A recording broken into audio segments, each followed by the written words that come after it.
Gracias, como le habíamos platicado, está con nosotros el doctor Emilio Bizarreta. Usted lo conoce muy bien, un experto en asuntos de seguridad. Doctor, me da gusto saludarlo.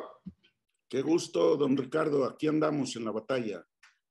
Doctor, se cumplieron hace unos días 2 años de pues aquella situación muy lamentable, muy cuestionable de la detención y luego liberación de uno de los jefes de uno de los cárteles más violentos, el señor Ovidio Guzmán. Y bueno, pues parece que no ocurre nada. ¿Qué significa esto? ¿No hay una sanción? Ha habido voces ahí que dicen que por esa razón pudiera demandarse al presidente. ¿Cuál es su punto de vista? Fíjese que el tema quedó en alguna medida anclado en que el presidente, por su propia voz, asume la responsabilidad de los hechos. Eso tiene sus ventajas y tiene sus desventajas. La ventaja es que está plenamente identificado el sujeto, el actor que intervino y que tomó las decisiones, que es el presidente de la República.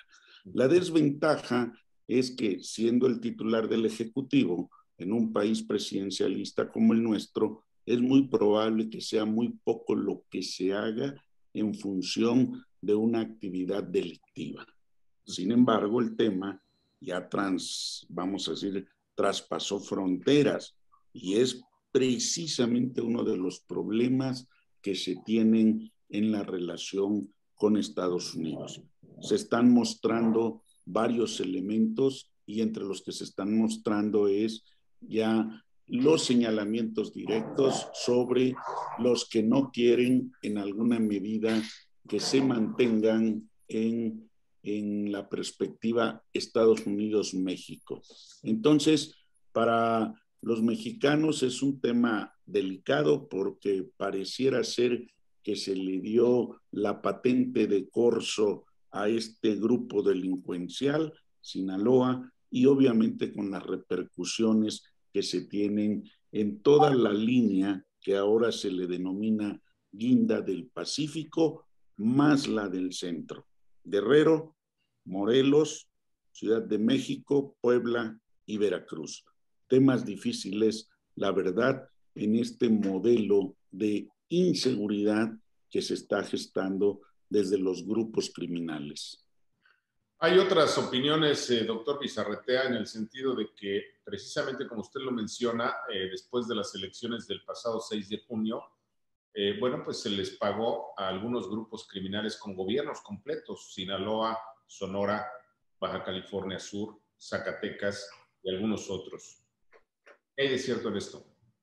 Lo que estamos observando es que en la medida en que se incrementa la violencia, sobre todo días antes de las tomas de posesiones de gobernadores y municipios, lo que observamos fue precisamente una especie de, bueno, yo ya cumplí, ahora quiero cobrar por el servicio que presté al proceso electoral. Eso se está observando. Va a ser un tema fuerte y muy delicado en función de la investigación, porque obviamente los datos y los resultados van saliendo a cuentagotas, pero sí se están esclareciendo algunos puntos.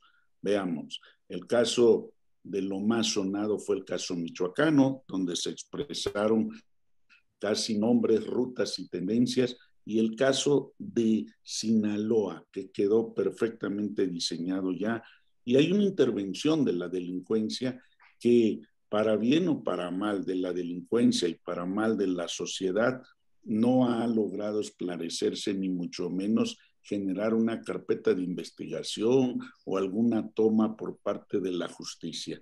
La verdad es que esa parte se pretende que el tiempo la sepulte o que se difunda en gran medida una serie de actividades distintas a las que ahí estamos observando.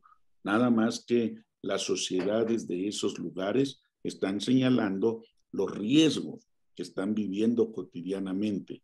Las encuestas que se han vertido sobre la inseguridad y cómo se vive en el lugar donde están, siguen arrojando problemas precisamente donde hubo. El caso de Zacatecas, para mencionarlo, es de los más sonados, el caso de San Luis Potosí, de igual manera. Entonces, como que tenemos una especie de mosaico, un rompecabezas que poco a poco se ha ido tejiendo para darle forma al tipo de traje que ha surgido de este proceso electoral.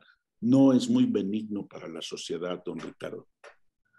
Y bueno, en abono a esto, hace unos días el presidente anunció en su pues, discurso mañanero que él mismo va a sugerir quiénes serán los encargados de la seguridad en los estados que ganó Morena.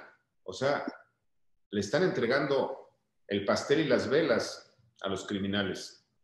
Sí, es un tema fuerte ello porque conlleva no solamente el control del centro de las distintas áreas y en particular de la vinculación con la seguridad o la inseguridad, dependiendo de cómo lo veamos.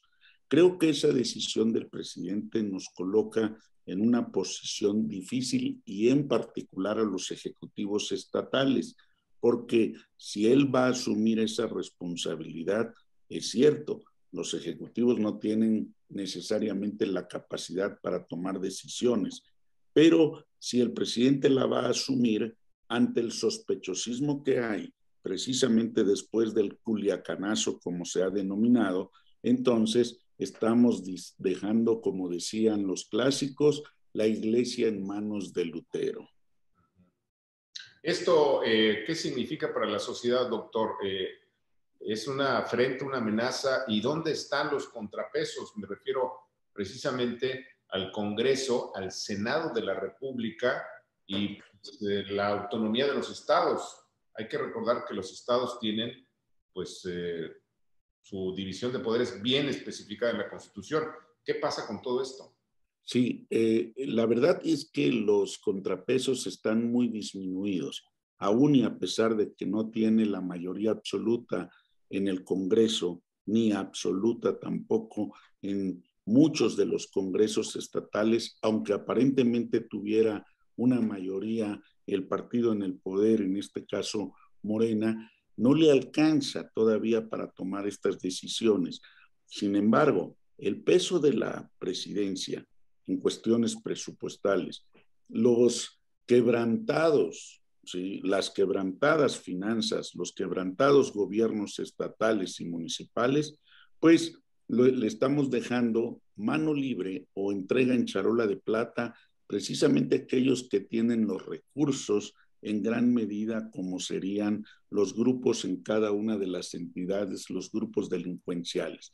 Si esto ocurrió en la elección pasada de junio y se avisora este incremento en las tareas criminales sin que nadie intervenga, incluida la federación, vivimos un problema mayor, por ejemplo, para citar el caso de Aguililla recientemente, que casi un mes después se toma una decisión, pero no se da ninguna confrontación, simplemente se anuncia que se va a llegar una especie de lo que en el pasado teníamos como el efecto cucaracha. Ahí vamos, entonces váyanse para que no haya problema y lleguen a otro lado. Lamentablemente, el posicionamiento va más allá de la Guardia Nacional, que está involucrando a las Fuerzas Armadas en todas las estructuras que se tienen en el país, pero ya lo sabemos, los datos nos arrojan, sería imposible en este momento que las Fuerzas Armadas cubrieran todo el territorio nacional.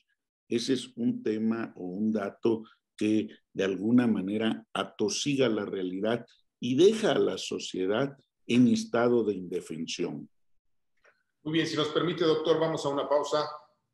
No se vaya, volvemos.